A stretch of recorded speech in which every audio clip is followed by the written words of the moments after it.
شنوندگان عزیز رادیو آزادی باری دیگر درود میفرستم به همه شما که همین لحظه ها ما رو از آزادی ویدیو کانال رادیو آزادی در یوتیوب تماشا دارید. شلوگو خوش هستم چون همیشه ساعت 10 با وقت پراگ، ساعت 11 با وقت مسکو و ساعت 12 با وقت دوشنبه در خدمت شما با خبرهای تازه ترین و فراموش نکنید که برنامه خبری بعد از تقریبا 3 ساعت دیگر پیشنهاد شما می شود با موضوعهای مهم تاجیکستان و جهان و باوری دارم که چون همیشه ما رو در این صحبت و همیگونه در برنامه خبری تنها نمیگذارید.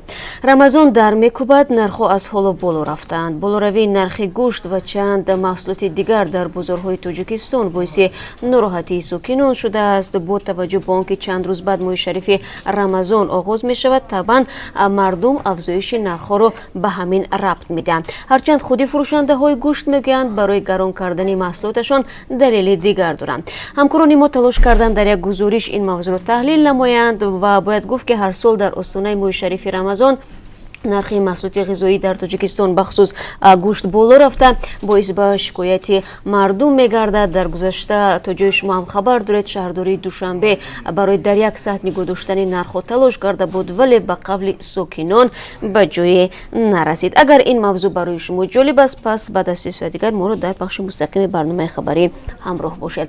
البغدادی از خود درک داد. دیروز در شبکه الفرقان که متعلق به گروه به نام دولت اسلامی است رهبر این سازمان تروریستی در نواری پیدا شد. این نخستین نواری البغدادی در 5 سال اخیر می باشد. سال گذشته چندین بار خبری کشته و یا زخمی شدن رهبر گروه دولت اسلامی نشر شده بود. گروه به نام دولت اسلامی در این 5 سال هزاران تن را در عراق، سوریه و برخی دیگر کشورها به قتل رساند و همچنین هزاران کسی دیگر را به اسارت گرفت و آثار فرهنگی را ویران نمود. طبعا شما هم پی بردید یکی از دیگر موضوع برنامه خبری همین است. دیگر از لای خانه نسازید. مقامات تاجیکستان از ساکنان طلب میکنند که منزل زیست خود را از گل یا خشت لوین بنیاد نکنند، اما مردم میگویند برای ساختن خانه از خشت پخته پول کافی ندارند. با وجود آنکه باعث محصولات ساختمانی رسما اعتراف نمی شود، خشت لوی در گوشه های کشور آن همچون محصولات ساختمانی به فروش گذاشته شده است و نرخش نیز به مراتب ارزانتر از خشت پخته است.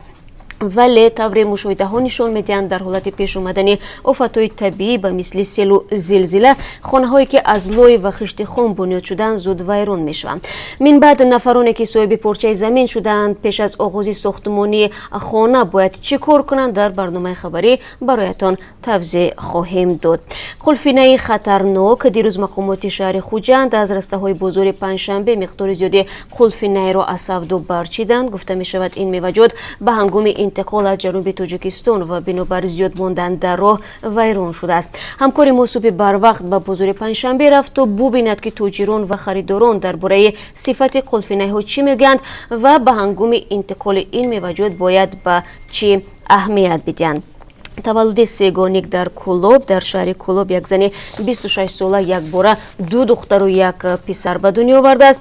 کودکان در 7 ماهگی تولد شدند و طبیبان آنها را به خانه جواب دادند. چرا؟ یک گزارش است که در برنامه خبری ما برای شما پیشنهاد خواهیم کرد و اینچنین اگر فرصت شد درباره یک عائله خواهیم گفت که در لهستان 3 سال باز به سر برده و از این کشور حق پناهندگی درخواست کردند، اما این خانواده حالا میگوید که در برای استرداد به تاجیکستان قرار دارند. این خانواده از چی نگران است؟ شما امکان دارید که طور گفتم اگر فرصت شد در برنامه خبری معلوماتی بیشتر بگیرید و همین لحظه ها طور همکاران ما از دوشنبه میگویند جلسه حکومتی در شهر دوشنبه جریان دارد و انتظار می رود که در پی این جلسه تغییرات کادری نیز صورت بگیرد و از جمله طور از این پیشتر هم گفته شده بود مسئولان بلند برداشتن نرخ اینترنت در تاجیکستان در پی این جلسه جزا می گیرند. خوب خواهیم دید که این جلسه با چی می انجامد و اگر بعد از 3 ساعت دیگر در برنامه خبری ما را همراهی کنید حتما درباره این موضوع و همین گونه مطالب دیگری که خدا خواهد تا 3 ساعت دیگر به دست ما می رسد معلومات بیشتر دریافت خواهید کرد. فراموش фаромӯш накунед. ман шуморо дар ҳамин ҷо дар озодӣ видео канали мо дар радиои озодӣ мунтазир мешавам дар ютуб ва ташаккур мегӯям бори дигар ба ҳамаи оназоне ки бо мо ҳамкорӣ доранд ва то ҳамин лаҳза барои мо аксунавор ва хабарҳои ҷолиби худро мефиристанд. мо ҳатман ин хабарҳоро пайгирӣ мекунем ва барои шумо занг мезанем, бо шумо тамос мегирем. бо сипос аз якояки шумо ва дар пахши мустақим бозам мулоқот хоҳем дошт.